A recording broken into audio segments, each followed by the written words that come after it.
యుఎస్లో వేల మంది ఒక్కరోజు పనికి రాకపోతే ఏమవుతుందో తెలుసా? ఇటీవల యునైటెడ్ స్టేట్స్ అంతటా ఫ్రీ అమెరికా వాకౌట్ పేరుతో భారీ నిరసనలు జరిగాయి.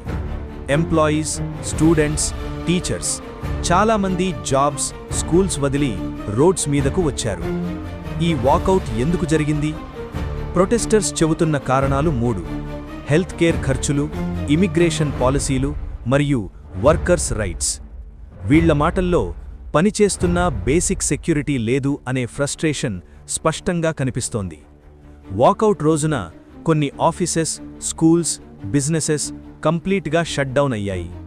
పోలీస్ ప్రెజెన్స్ ఉన్నా చాలా ప్రొటెస్ట్స్ పీస్ఫుల్గానే జరిగాయి. సపోర్టర్స్ అంటున్నారు ఇది డెమోక్రసీలో వాయిస్ రైజ్ చేయడానికి లెజిటిమేట్ వే అని. క్రిటిక్స్ మాత్రం చెబుతున్నారు ఇలాంటి ప్రొటెస్ట్స్ ఎకానమీపై ప్రభావం చూపుతాయని.